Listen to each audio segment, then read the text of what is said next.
Greetings, fellow gorehounds, and welcome back to a Blood Splattered vlog. I'm the Horror Guru. And I'm Count Jackula. And today we're going to be talking about VHS 94, the fourth entry in the VHS series, which was a series started by Brad Miska of Bloody Disgusting fame, like literally the guy who... Yeah. Mr. Disgusting himself. It's been a franchise that I've been a fan of for about a decade now, since they started making them. Yeah, it was just about 2012. I think the first one came out. Yeah, each. For those of you who don't know, VHS is a anthology series. Where the conceit is that every individual story that you're watching is like a fucked up video that you found. Exactly. So it's a found footage anthology series. You know, and the conceit is they are found footage. You found this tape, and you're gonna watch it. And each segment has its own wraparound. Each movie has its own wraparound, and each movie has actually, I would say, different filmmakers, but they actually have some reoccurring filmmakers. Like this one has at least a couple from some of the other movies. So there's always a new filmmaker involved, but there's always also reoccurring filmmakers who've been doing entries since the beginning. Yeah. And it's always interesting to see what they do this time. Before we get into any spoilers, I'm going to talk about the filmmakers that were involved in this one, and I'm actually going to have to consult Wikipedia here because I'm not going to memorize this by name. So the wraparound segment, called Holy Hell, was by a newcomer called Jennifer Reeder. I'm not familiar with her, but I thought she did an okay job for a first-timer who had to handle the wraparound for one of these. Yeah. You know? And to be fair, the wraparounds for these movies are usually not the best parts. They usually just get the job done. Except for like VHS Viral, which actually that wraparound actually kind of... That was pretty bad. Yeah, that was pretty bad. VHS Viral is also like the weakest, and that's the third one, is also like the weakest of the four. Yeah. So this one's definitely better than the third. Oh, I would agree. Storm Drain, which is the first segment that is a proper segment, and that's from someone named Chloe Okuno, who's also a newcomer to the VHS franchise. That was a lot of fun. Yeah, absolutely. This segment basically is about a reporter who's investigating a local legend of the Rat Man. And it goes in weird, wacky directions that we'll talk about when we get to the spoilers. But I really did dig this segment. Yeah, it was a lot of fun. This second segment is fun as hell. One of the things that I thought was very interesting about VHS 94 is that more than any of the others, it's the funniest. Oh yeah. This one is absolutely, utterly hilarious, and you could tell that most of everyone involved knew they were making horror comedies. Yeah, definitely. You know, every single segment is a horror comedy on some level. Some of them a little bit more lean on the comedic, some of them lean a little bit more on the horrific, but they're all horror comedies at the end of the day. And this movie's a lot of fun. Yeah. This one also... the conceit of this one is that it all takes place in 94. It also utilizes the VHS conceit the best out of all four of them. I would agree, actually. You know, because these all feel... The whole idea is that these videos are all found. They're made in the 90s. Exactly. And have been found. And in this case, the wraparound segment, which I actually forgot to talk about, is about a SWAT team that thinks they're basically busting a drug ring, but are actually busting a evil tape cult. Yeah. Which we'll talk more about when we get to the spoilers. Then the next segment is by Simon Barrett, who's a reoccurring member of the VHS crew. He was actually he's known for teaming up with Adam Wingard. He used to be Adam Wingard's writer. Yeah. On a lot of his movies, like The Guest and Horrible Way to Die, and a couple other of his movies. And he on the previous VHS movies, he did segments with Adam Wingard. Yeah. This is his first time doing one on his own, and that is The Empty Wake, which is about a girl who is tasked with recording a wake in which no one shows up. And it goes in some interesting directions, but we'll talk about that when we get to the spoilers. This was actually my least favorite of the segments. Yeah, I liked the way it ended. I thought there was some really cool stuff at the end of it, but I felt like this one dragged on a little too long. Yeah, there were a lot of things. There was a slow build that you could tell were building tension, but you could kind of tell that's what was happening. Yeah, like I feel like 5 minutes could have been cut out, maybe here and there, just trimmed. Although technically speaking, there was nothing wrong with it. Oh yeah. Technically speaking, like especially when you get to the end of the segment where it ends up going. That's where it. that's when it shines. That's when it really shines. The next segment is by Timo Giajanto. I honestly probably butchered that pronunciation. Yeah, that was the guy that did Safe Havens from the second one, isn't it? Yeah. He is the Indonesian filmmaker who did Safe Haven in the second VHS movie, and he's returning with a segment called The Subject in this one, which is kind of a modern Frankenstein take about a mad scientist who is putting people together wrong.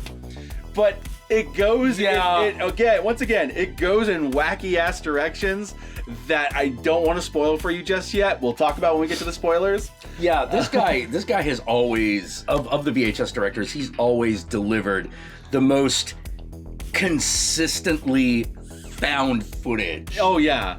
Of all of them. He also usually does the most insane segments. You know, like the first VHS, the most insane segment was the haunted house one, right? Yeah. And that one was Team Radio Silence, the guys who did Radio or Not and a couple other movies. But for the second one, it was Safe Havens, which I would have to say is probably the best segment in the entire series. It's my favorite VHS segment, bar none. You know, the first VHS movie is probably my favorite of the VHS movies, but the second overall, but the second one has the best segment. It's the thanks for the ride lady of the franchise. Yeah, you know? Yeah, it is. It's the thanks for the ride lady, except it's almost entirely just the good parts. Absolutely. And keeping in tradition with VHS 2, The Subject is actually my favorite segment of this movie too. It much like Safe Haven, it goes the craziest. Like it goes apeshit. And we'll talk more about that later, but I love this segment. This segment is mwah. Yeah, it's also set in like underground factories and shit like that. Yes. Which is I always love. It's a great aesthetic. Yeah. It's a great aesthetic. And then the last segment of the movie is by Ryan Prose, who I'm pretty sure is a newcomer to the franchise. I do not recognize his name. I don't recognize his name from with a segment called Terror, which is about a white supremacist militia group that is going to try to take down a federal building with what may or may not be supernatural help. Yeah. But we'll talk about exactly what that is in the spoiler section, but this segment was probably the funniest. It is the funniest. It was the funniest. This one is great because it takes the piss out of those paramilitary wannabe tough guys. Exactly. Those like border patrol kind of motherfuckers. Like it takes the piss out of them. And the weird thing is, it's a case where it's parodying them, but it's also so true to life in the way it depicts them. Yeah. Have you ever seen those like videos of these guys that they sometimes it's so spot themselves. On. Like if you watch any of those Vice documentaries where they have someone go in and like talk with these guys. Oh yeah. This read so true to life. Birds. To the point, it's one of those cases where like, I forget what the rule is, but the rule is like when you parody extreme Christianity, it's so close to the reality that you can't tell it's parody. You can't tell it's a parody. It's very similar in this case. Yeah. You know. But it was definitely the funniest segment. I was laughing my ass off throughout it, and it goes in a direction that I enjoyed. So yeah, if you can't tell, overall, I definitely enjoyed VHS 94. I think most of the segments are really good. I only really had one segment that I felt like needed a little bit more work. There was a point with the Storm Drain one where I was worried if it didn't go all the way. Yeah, I was worried it was going to pussy out. Yeah, if it didn't go all the way, it would have been a very disappointing segment. Yeah. But because it does go all the way, I was like, all right. Then this was the other thing that really works about this is, all right, the other thing about this VHS is this one has the cheesiest effects. Oh, yeah. Yeah, every single segment has a wacky ass practical effect that is just mwah. It's like yeah. It's perfectly bad. It's like Brian Usna types of effects. Yes. Like if you've seen Society or any of his movies that are like that, it's these type of effects. And I love it because it just harkens back to watching VHS movies. Yeah. VHS horror movies from like the 90s, like Brian Usna movies. Yeah. Or shit like Split Second. Yes. Yeah. I will say this, though. I do have one criticism of my favorite segment of this, the subject, and that's that of all the segments, it's the one that didn't even try to look like it was set in the 90s.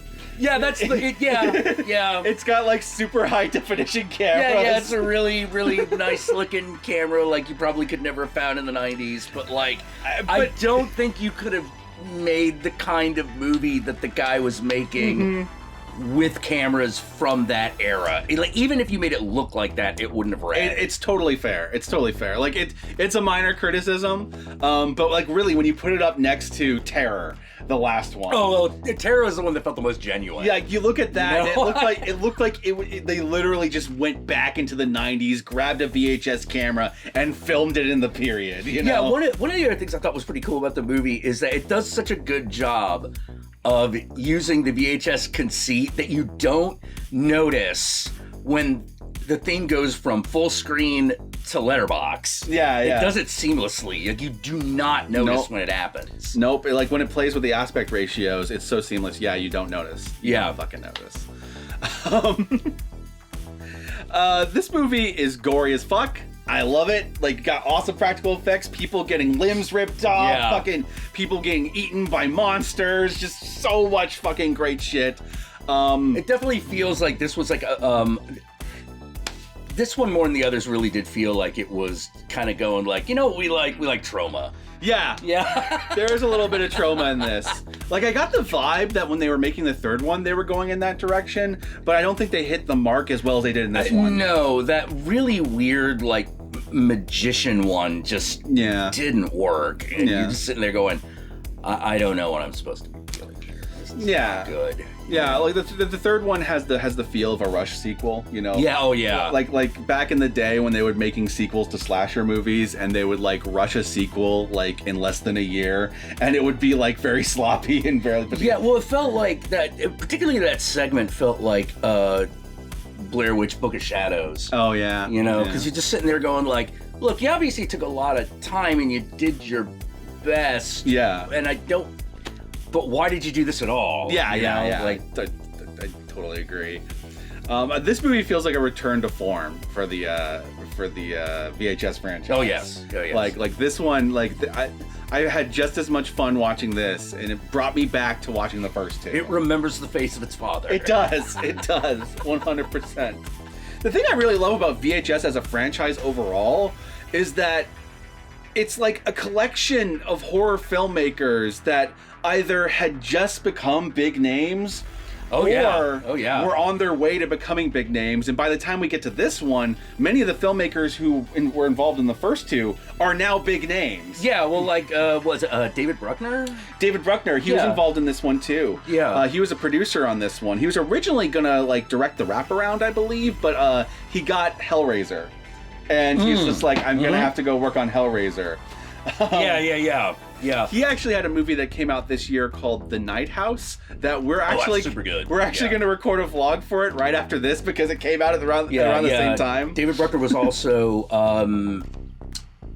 directed my personal favorite VHS segment, which was Amateur Night. Oh yeah, Amateur Night. Oh, that's another okay, I just realized I've been saying that there are 4 movies. There's technically 5 if you count the spin-off movie for Amateur Night called Siren. It's called Siren, yeah. Which is not a found footage movie. It is more of a straightforward movie. Yeah. But it is a adaptation of a segment from the first movie called Amateur Night.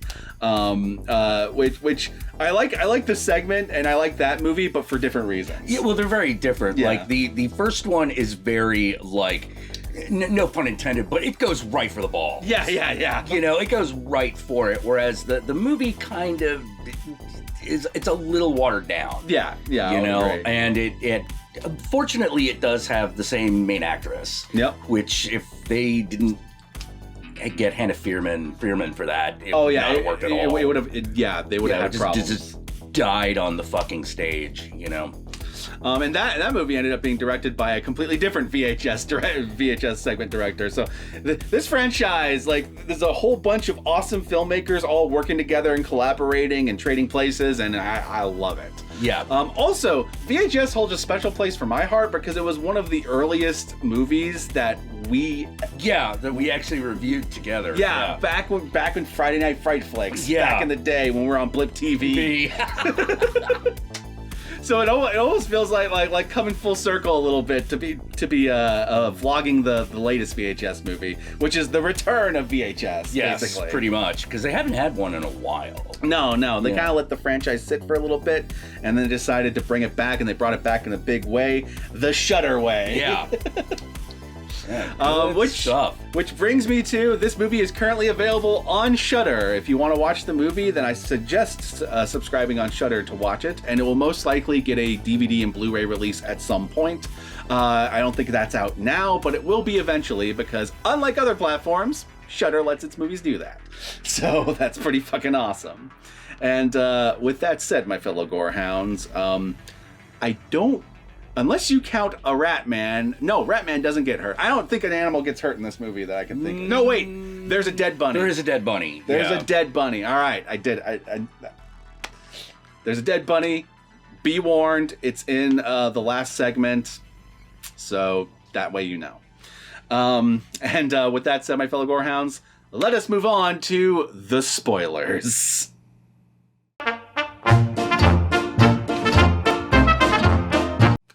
Really, the major spoiler for all of them is, dude, look at this stupid-looking crazy effect that we 100%. You know, 100%. Look at it!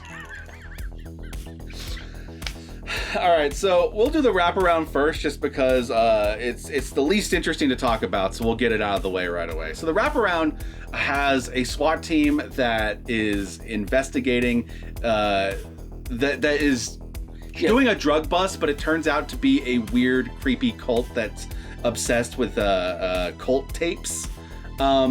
But the twist of the segment turns out to be that it's not. It's actually just bootleg tape sellers. That have tapes that do drive people crazy enough that they kill themselves. But they themselves are not a creepy cult. Which is honestly, I feel like it would have been cooler if it actually just was a cult. Yeah. But I didn't mind the way it went, because it was very much in the vein of the way the first two movie segments kind of ended. Yeah. The segments, because of the first one, there was one where these people breaking into this house and they find all these tapes and like weird shit happens. And this was very much in the vein of the first movie's wraparound segment. Yeah, I found. It does its job. It ends with two members of the SWAT team being revealed to be the cult, the tape sellers, and they basically kill all the SWAT members while they're trapped inside the building, and it culminates in the last guy getting his face smashed in by a fucking camera. Yep. And that one has a really cool effect when you get to see the guy's head just gnarl, all fucked up on the ground, and you also get to see elements of the other segments throughout the wraparound. Like, you get to see crosses from Terror that are all upside down. The toys that they find in sewer. Storm drain. Yeah. And like some of the beds from the subject segment and some other things, and the coffin. The coffin from the wake. It does its job. I don't think it's the best part of the movie, but I also don't think it's the worst part of the movie. There are more interesting things to talk about, so we will. So moving on to Storm Drain. Okay, so this segment just starts off very kind of Blair Witchy, where you have like a reporter, she's investigating this Rat Man, and everyone's telling them about the urban legend of the Rat Man, ultimately culminating in her boss basically forcing her to go into the storm drain and to look for the Rat Man, or at least to get footage from inside so that they can flesh out their segment when they air it on TV that night, you know? Yeah. This ends up going in the wacky ass direction that she essentially finds a hobo cult of like homeless people that now worship a rat creature called Ratma. Yeah. And you're like, is Ratma even real? And yes, Ratma fucking is real, because one of the priests that she interviewed earlier turns out to be the leader of this cult. Yeah. And she basically, he basically has Ratma decide if she is worthy of the word of the rats, basically. Yeah. And Ratma is this fucked up practical effect that looks like someone took like an alien like prosthetic effect from like the Alien movies and like put like a rat costume on it. Yeah. It's really weird. Yeah. And messed up looking. And it spits like acid, kind of like Alien. Kind of like the Alien, yeah. And we get to see a guy's face get melted. We get a taste of a guy's face getting melted, and then later we really get to see someone's face getting melted. Because basically, this way this segment ultimately culminates is that she is deemed worthy. She is found by rescue crew in a storm drain, hence storm drain. And then she goes back to her boss to report on everything that happened, like on the air, kind of like The Howling. Yeah. And I'm gonna show you something. And she tries to do her normal reporting, but like every other word starts getting replaced with Ratma, and ultimately culminating in her barfing acid on her co-worker's face, and his face melting on the air in like a trauma-style fucking effect. Yeah. Like, if some of you out there don't know trauma films, have you ever seen the video of Turned Down for What? When the cop's face fucking melts? Yeah, it's like on that level. That's what they did. Oh yeah, and it's a great fucking effect. And I was so glad. If you did not get to see Ratma, I was gonna be so disappointed. Oh yeah, well that would have. Yeah, like even if Ratma was just like the dumbest looking effect ever, you had to see it. And what I love is they fake you out early on in the segment, because early on in the segment they run into a really ratty looking homeless person, and you're like, oh okay, so people mistake Ratma for this homeless person that just needs a bath. Yeah. You know. But that guy just turns out to be part of the cult. Yeah. So yeah, that segment like starts off. I'm like, if they don't actually deliver on the Ratma, I'm gonna be like, this segment's bullshit. But once they do, it shows up. I'm like, okay, that's great. But like up until that point, I did like the reporter as a character as well as her cameraman. Yes. And they had a really funny rapport. Yes. They have that kind of funny rapport of people who have to work with each other, don't really like each other, and are constantly quipping at each other back and forth, but like not in a friendly way. Yeah. Like they just don't like each other, but they have to. Yeah. And I just thought it was funny. No, it was good.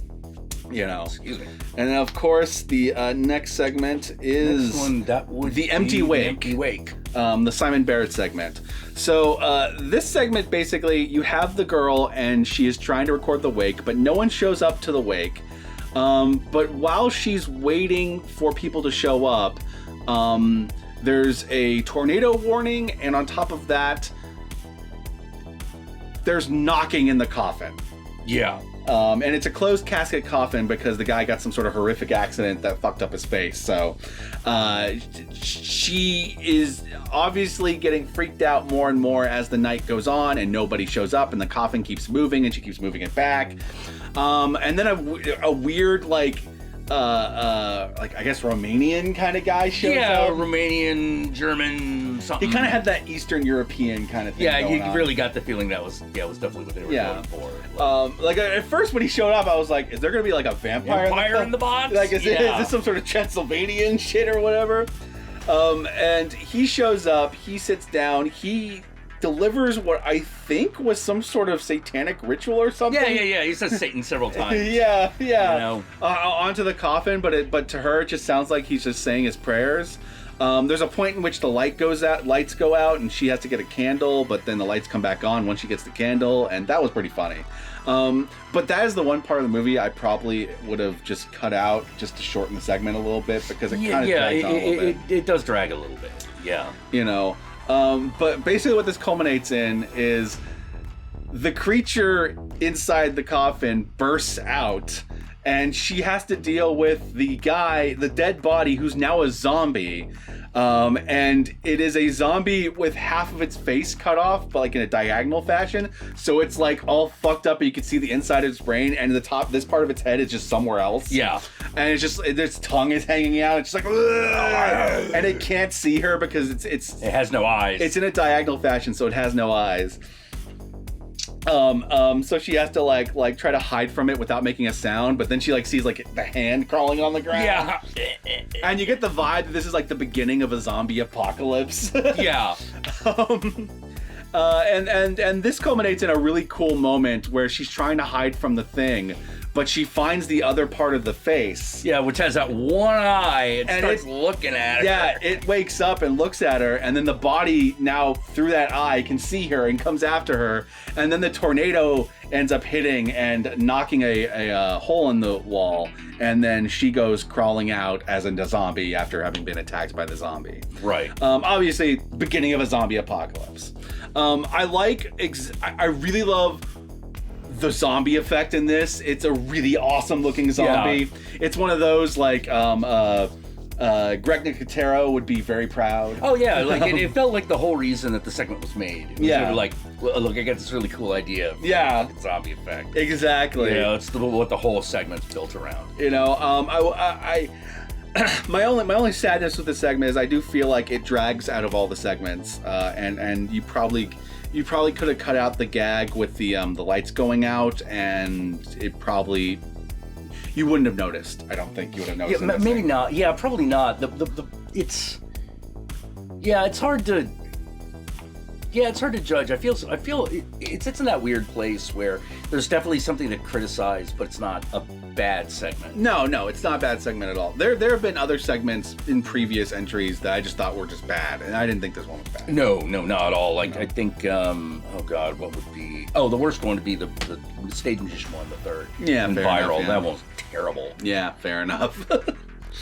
So yeah, that was that segment. I love that zombie effect. Yeah. That zombie effect was badass. Okay, now on to the subject. My favorite segment of this damn thing. Yes. Okay, so the subject starts off like a Frankenstein story by way of like Dr. Horrible sing-along vlog where he's it's not a musical though. No, it's not a musical. You know.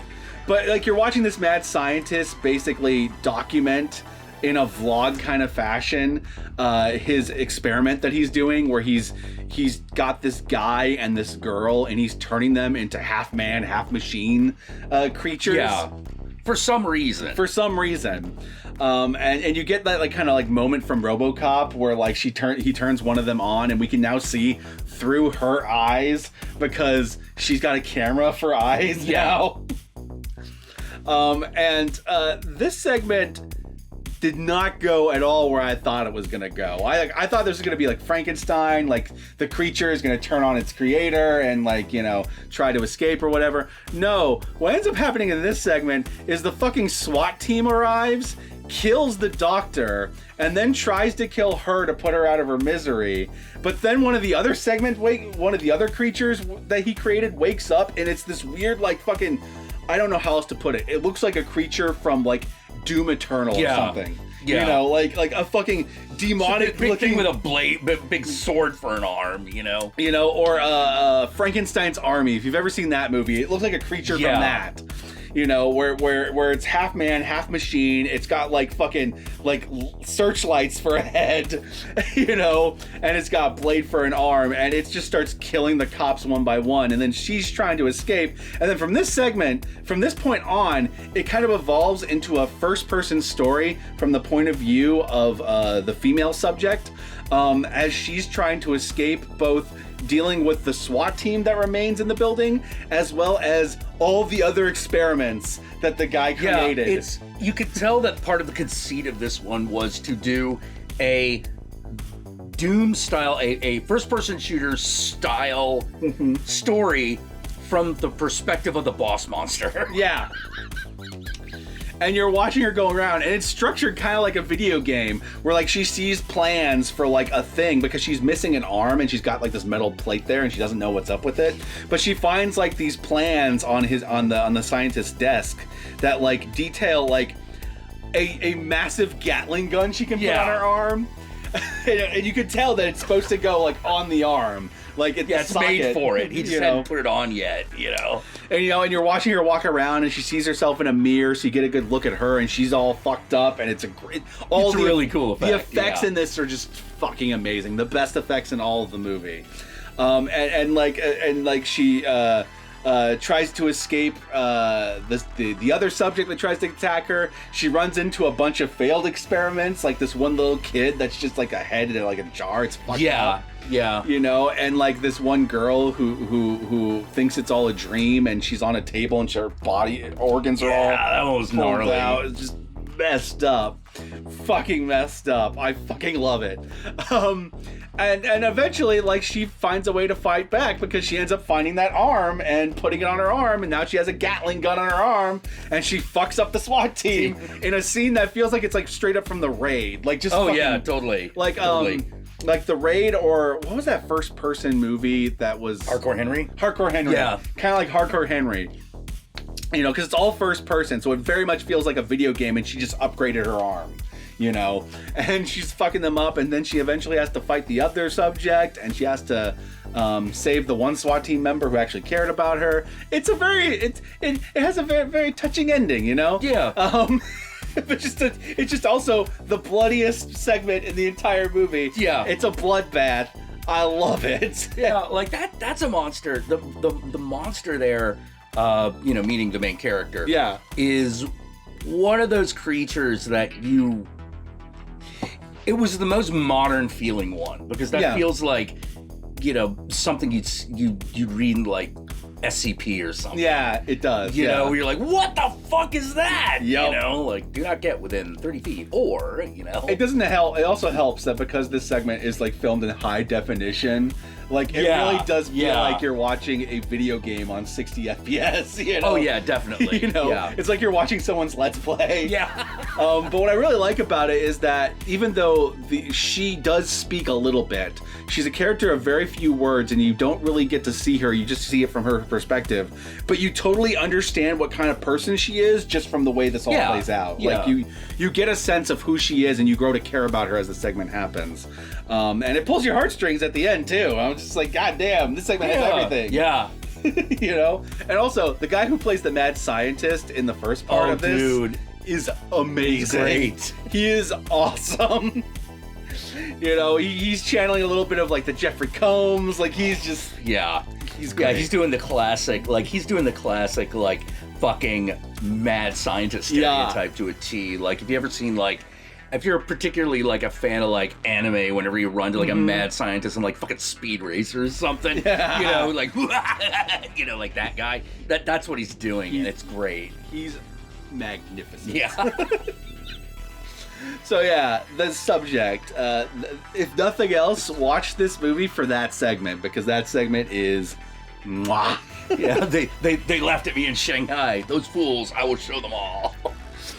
Okay, and then of course we have the Terror. The last segment, yes. Yes, the Terror. So basically, like I said earlier, you have this militia group that is going to try to take down a federal building using what may or may not be supernatural help. And it is supernatural help, but it's not willing supernatural help. Yeah. Because it turns out they have captured a goddamn vampire. And in this universe, the vampires explode when exposed to sunlight. Yep. So their plan is to put the vampire in a cage with these drop-down boards and put it in front of the building, or put it in front of the building, and then drop down the boards at dawn, and so it will explode and take the building with it. And they show you, because they demonstrate what happens when they inject some of the vampire blood into a rabbit, and they explode it, and it explodes like it was a fucking mine. It was It's very powerful. Very powerful fucking explosion.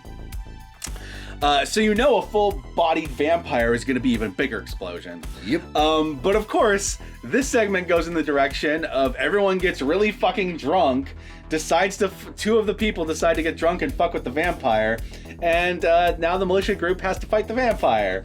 It doesn't go well for them. It doesn't go well. What I also love is that, what I really love about this segment is, once again, the effect for the vampire in this is magnificent. Yeah. They could have easily just gone the normal vampire route where, they had the fangs, they suck some blood. No, this one does like the Reapers from Blade 2. Yeah, I was about to say, bring up Del Toro, yeah. Where the mouth completely opens up into like these like four... It feels like there's like 4 different jaws. Yeah. That latch onto a face. And suck the blood from it. So like and you're not expecting it when you first see it, because at first you're just like, what? Yeah, you figure, okay, it's probably gonna be like Nosferatu or Salem. Yeah, because you kind of figure out it's a vampire as you watch it, because you know that they put crosses all on its cage. They have garlic hung up around the case, and there's something that happens to it when it's exposed to sunlight. So you're they keep you guessing for a little bit, and then they just let you know. Because in the beginning, it's like, is he a werewolf? Is he possessed? Yeah. And then you start noticing all the vampire shit. You're like, oh, okay. The way they give out the information is really great, because like your first thing you see in this movie, in this segment, is them waking up to an alarm, walking into a cage, and then shooting a guy in the head. And then like a couple like minutes later, you see the next day, and they do it again, and it's the same guy. Yeah, and you're like, okay, because this is VHS, I know that guy probably came back to life. Exactly. And you're like, but by what means? And then later they say, when they're scoping out the federal building they're going to blow up, they mention that they're gonna detonate the abomination, not the bomb, the abomination. So you know it's a thing. It's not a bomb. It's a creature of some kind. And and so then you get all the clues, like the crosses and the garlic, and then eventually someone just says, "Oh God, you're covered in vampire blood," and you're like, "Okay, we're dealing with vampires." And then they get you one more time by the vampire not looking like you expect. Yes, and that's just great. And it's done like a haunted house ride too, of like them walking through their compound that they have, and before you watch them walk all the way through it, so you have an idea of the lay of the land, but now you get to watch them walk through it while they're uncovering like dead bodies of friends and stuff like that. And then eventually, like, there's a point in which he shoots up into like this rafter where there's this ladder that goes up to the second floor, and he shoots up into it, and it's like, it's clear, and one of the guys goes up to crawl up into it, and the vampire shows its face, and that's when you see the 4 jaws all open and latch onto a guy's face and like completely tear his skin off. There's a lot of like people losing their face skin in this. There is a lot of face removal in this one. Absolutely. Yeah. Absolutely. And this actually culminates in the vampire. I thought the vampire. Okay, so the vampire drags the militia leader into the cage that he was in, and he starts like praying, and then it turns on the alarm that normally goes off when they shoot the vampire in the head. And I thought the vampire was just gonna walk in and shoot him in the head, but instead, what the vampire does is the vampire, I guess, was just done with life at this point. Yeah. After being shot in the head, however many days he was being shot in the head, and exposes himself to sunlight via a window and blows him and the entire building up with the militia leader inside. Yeah. And that's where the segment ends. And it's a great segment. It's a great segment. It's the funniest segment by far. Like all the stories are like just really delightfully ghoulish. Mm-hmm. You know, like nothing felt like we were supposed to take it completely seriously. No, at all. It was 100% tongue in cheek. You know, like the first 2 VHSs, as much as I love them, segments in the first 2 VHSs would transition from being really goofy and like Trauma-esque to being like really uber serious. to being somewhere in between. This one felt like tonally everything fit together. Yeah, everything was on the same tone. Even more so than the first two, and I love the first two. Just tonally everything felt like they knew exactly what they were doing. But if you showed like someone Amateur Night and then Second Honeymoon, you would never guess they were exactly. And to be clear, first VHS is still my favorite one, but I definitely feel like at this point they now get the tone of these movies. Yes, yeah. You're like, no, this is what it's supposed to be. It's supposed to be ghoulish. Because like obviously with the first VHS and even the second one to a certain extent, when they were putting them together, I don't think they quite knew exactly what the feel of everything was going to be. Yeah, I really think it was safe havens. Once that one happened, it was like that. That's it. We're gonna do this. And probably like it helps like looking back at the first two and going like, what did everyone love in these? Hell, what did people love even in the third one? All right, well let's do these. Yeah, exactly. And that's what this one feels like. It feels like Brad Miska and the people behind VHS have a better grasp now of exactly what VHS is, what it should feel like, and what it should sound like. Yes. And as a result, they made like an entry that it stands up to the other two. Oh yeah, really definitely, well. definitely. Yeah, I don't hesitate to recommend this. No, not at all. If you like anthology horror movies, then obviously check it out. If you like found footage horror movies, obviously check it out. If you like gory ass fucking movies, because especially when you get to the subject, you gotta check this out. There's a lot of shit going on. You gotta check this out. And if you like any of the filmmakers involved, then obviously check it out. And with that said, I guess. Where can they find you, Count Jackula? Well, you can find me at Counting Jack on Twitter. You can find me on twitch.tv, Count_Jackula, where I stream twice a week at 6 p.m. Pacific Standard Time on Thursdays and Sundays. And you can also follow me on Instagram at Satanic Jackula. And what about you? Y'all know me, I'm the Horror Guru. You can find me at the Horror Guru on Twitter, on Twitch, on Instagram, and Facebook. Just look up the Horror Guru or Blood Splattered Cinema and I'll be there. If you would like to help out either of us more directly, be sure to check out our Patreon pages. And remember, if you decide to go the Patreon route, even $1 a month can go a long way. And be sure to like, comment, and subscribe. And don't forget to ring that notification bell so that you're notified of my videos immediately upon their upload. And I didn't have a hashtag preset for what we should do for this. Do you have an idea for a good one? Yes. Hashtag Ratma. Hashtag Ratma.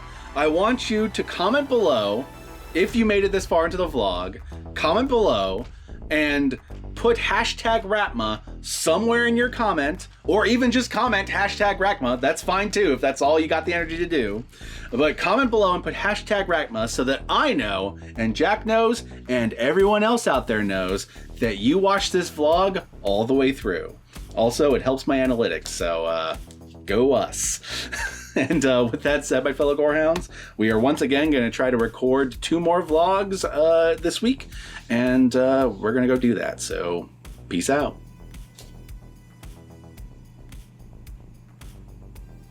All right, so because we know that there are some quitters out there, just to let you know how to spell Ratma. Hashtag RATTMAH. There you go.